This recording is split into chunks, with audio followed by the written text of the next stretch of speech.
ও নবীর আশিকেরা, ও নবীর প্রেমিকের দলেরা রে, ও আমার দুলারামপুর পূর্বারার সম্মানিত মা বোনেরা রে,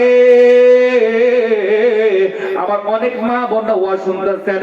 ও মা, তোমাদের পায়ে হাত ধরে বলে যাই, নামাজ পড়বা, নামাজ পড়বো রে, ওই কবরবাসী যারা শুয়ে তাদের জন্য দোয়া করবা রে। তোমাদের দোয়ার বিনিময়ে কবরকে আল্লাহ জান্নাতের বাগান বানায়া দিবে। আমি আপনি মরে গেলে ওই কবরের মধ্যে কেউ যাবে না। বাবারা, ভাইয়েরা, বন্ধুরা রে, আমি আপনি গুনাহগার, আল্লাহ গাফফার। আমি আপনি গুনাহগার, আল্লাহ রহমান। আমি আপনি গুনাহগার, আল্লাহ ওয়ালিন সাত্তার। আমি আপনি মরে গেলে ওই রূহটা কারো রূহ যাবে ইল্লিনে, কারো রূহ যাবে সিজ্জিনে। যদি আপনার রূহটা ভালো হয়, ওই ইল্লিন মানে আরাম স্থানের জায়গা, আর সিজ্জিন মানে কষ্টের জায়গা, আগুনের জায়গা। ওই রূহটা চলে গেলে, ইল্লিনে চলে গেলে আপনি জান্নাতে চলে যাবেন, আর ওই সিজ্জিনের মধ্যে চলে যাবে, জাহান্নামে চলে যাবেন।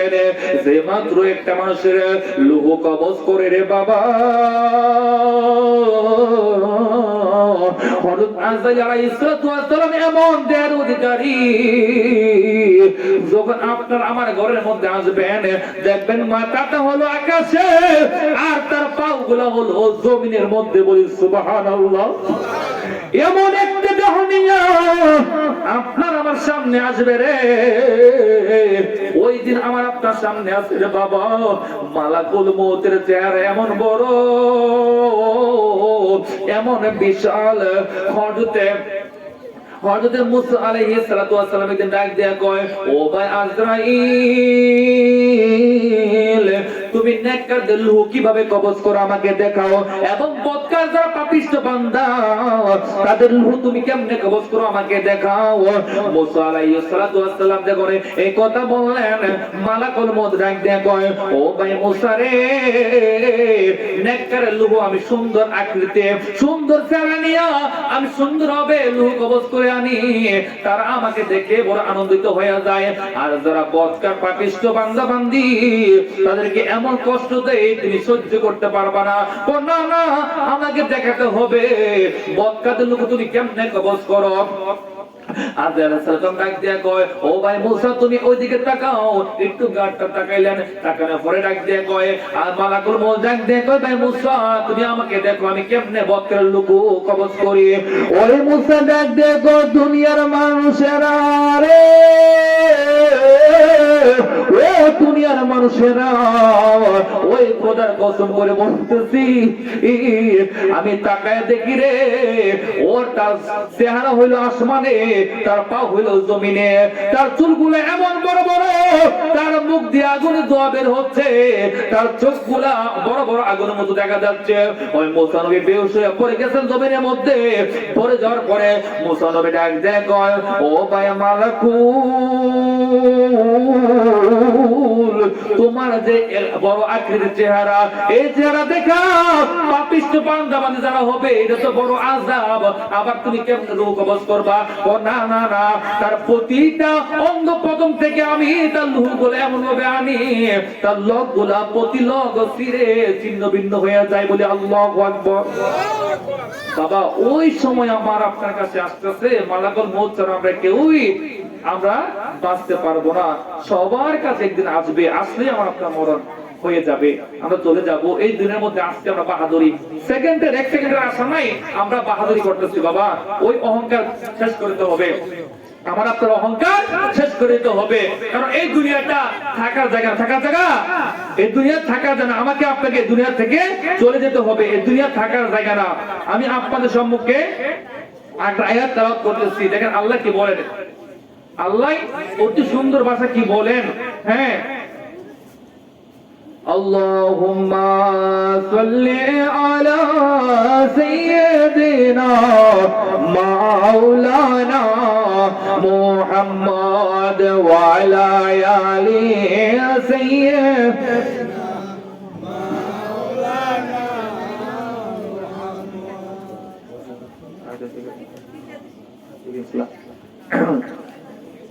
আল্লাহ বলতেছেন অতি সুন্দর বলে বিসমিল্লাহির রহমানির রহিম। আল্লাহু আকবার। قل متاع الدنيا قليل والآخرة خير لمن اتقى ولا تظلمون فتيلا। আল্লাহু আকবার। আল্লাহ অতি সুন্দর ভাষায় বলতেছেন কুল। কুল মানে আপনি বলুন, দেখেন আল্লাহ নবীর শান কত মহাব্বত, আল্লাহ নবীর শান কত মহাব্বত। আল্লাহ নিজে বলে পারতেন, আল্লাহ নবী বলে কুল নবী গো আপনি বলে দেন, বলে সুবহানাল্লাহ। নবীকে কি মহাব্বত করে বলতেন, হ্যাঁ যে আপনি একটু বলে দেন, আপনি বলে দেন। নবীকে এনেছেন এখানে কুল আল্লাহু আহাদ, আল্লাহ বলে পারতো যে আমি আল্লাহ এক, কিন্তু বলে নবী গো আপনি বলেছেন আমি আল্লাহ যে এক, বলি সুবহানাল্লাহ। আমার আপনার নবীর শান আল্লাহ দিয়েছেন, কি দিয়েছেন? আল্লাহ দিয়েছেন নবীকে সম্মান, তোমার হিংসা হবে কি? আল্লাহ দিয়েছেন নবীকে সম্মান, তোমার হিংসা হবে কি? নবীর সাথে বেয়াদবি করে, নবীর সাথে বেয়াদবি করে নামাজ পড়ে লাভ হবে কি? প্রতিটা আমল শেষ হয়ে যাবে। নবীর মহব্বত অন্তর রেখে আমল করতে হবে। এখানে বলতে নবীকে আপনি বলে দেন, হ্যাঁ দুনিয়া মানে দুনিয়াটা কালিলুন, দুনিয়া হায়াত অল্প।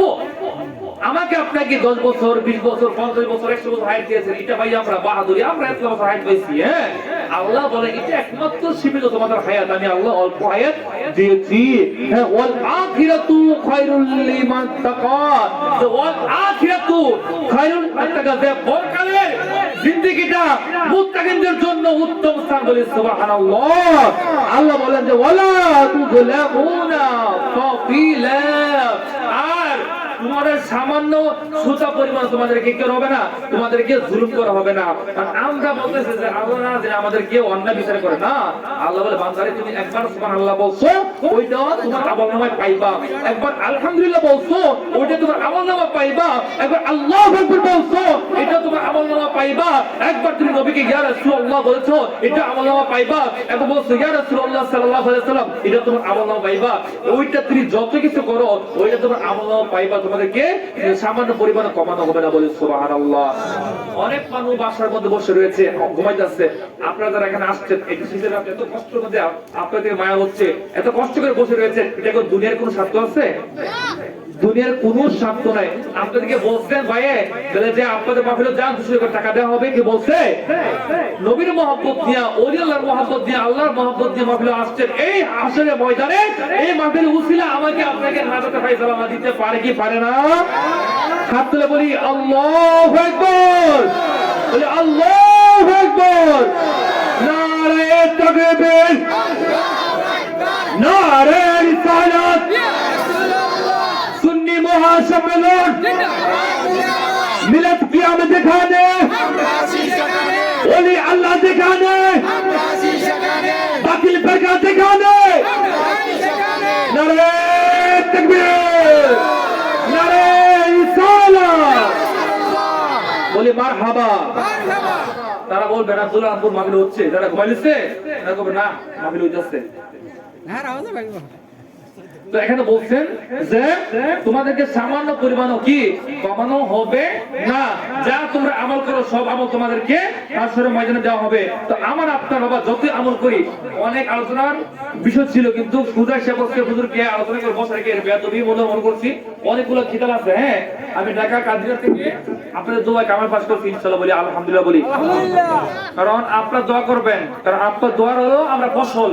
আমরা লেখাপড়া করতে পারবো, দোয়া না করলে আমরা কোনো হ্যাঁ বড় হতে পারবো না। আপনার দোয়ার ফসল হচ্ছে আমরা লেখাপড়া করবো, জায়গা জায়গায় ওয়াজ করবো। আপনি বলছে আমাদের বাঞ্ছাপুরের স্বপ্ন রত্ন নবীনগরের মানুষ, আমি তো আপনার বাঞ্ছাপুরের মানুষ। হ্যাঁ, আমার বাড়ি হচ্ছে রোমাঞ্চ বড় বাড়ি। আমি তাজবাগান উত্তরপাড়া জামে মসজিদে 5 বছরের খেদমতে আছি। হ্যাঁ, তপন নগরের মহল্লার মধ্যে আছে 5 বছরের খেদমতের মধ্যে। আপনাদের দোয়া ইনশাআল্লাহ। আর ঢাকা মোহাম্মদপুর থেকে আমি কামে পাস করছি ইনশাআল্লাহ। আপনারা দোয়া করবেন যেন জায়গা জায়গায় গিয়ে সুন্নিয়তের বাণী, ওলি আল্লাহর বাণী সঠিকভাবে কোরআন হাদিসের বাণী আমরা পৌঁছে দিতে পারি। তো বাবারা, ভাইরা, বন্ধুরা, আমি আপনাদের অনেকে ছেলের মতো, অনেকে বন্ধুর মতো, অনেকে ভাইয়ের মতো, আমার কথা দ্বারা, কাব্যের দ্বারা, ভাষার দ্বারা, বাক্যের দ্বারা সামান্য পরিবার ভুল হয়ে